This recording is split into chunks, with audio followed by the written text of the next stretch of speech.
Salut les polyglottes!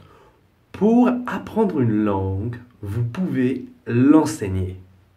C'est-à-dire que pour vous aider à mieux comprendre, à mieux apprendre, à mieux mémoriser, vous pouvez essayer de l'expliquer à quelqu'un.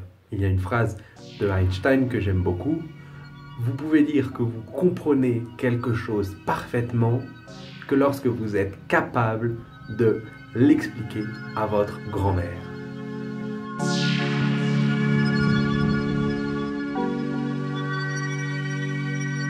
Vous faites comme si vous étiez le professeur qui enseigne à ses élèves et vous leur dites comment apprendre, quelle est la différence, vous expliquez.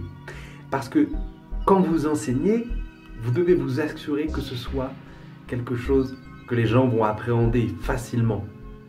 Donc, vous essayez de simplifier, de garder l'essentiel.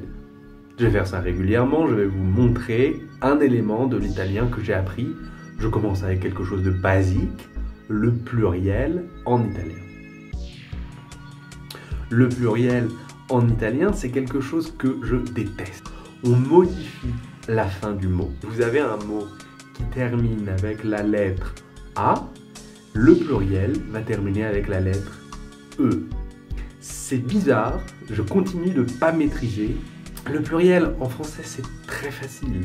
On ajoute un petit S à la fin, toi-même tu sais, tac, hop, il n'y a rien à faire. Parfois c'est un X, et ensuite il y a quelques verbes un peu étranges. Mais globalement, c'est très simple. En italien, c'est différent. Prenons par exemple les mots masculins. Généralement, ils terminent avec la lettre O, vous pouvez les voir. Globalement, qu'importe la lettre finale du mot, s'il est masculin, il faut transformer avec un I. Des personnes extrêmement reloues, moi je les aime pas, s'amusent à écrire des scénarios. Ça m'énerve. En français, on met un S, c'est facile. Si les Italiens ils font des trucs bizarres avec leur pluriel, ça nous regarde pas. Hein. Un scénario, des scénarios avec un S. Pour les mots masculins, qu'importe la lettre finale. Vous avez un O à la fin, vous avez un A à la fin, vous avez un E à la fin. Le mot pluriel se termine avec un I.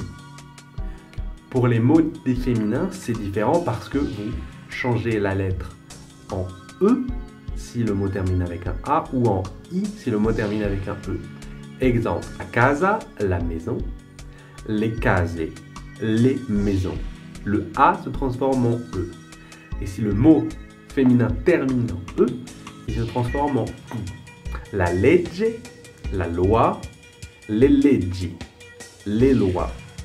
Donc vous devez faire attention à la fin du mot en italien. Le pluriel, ce n'est pas rajouter un S.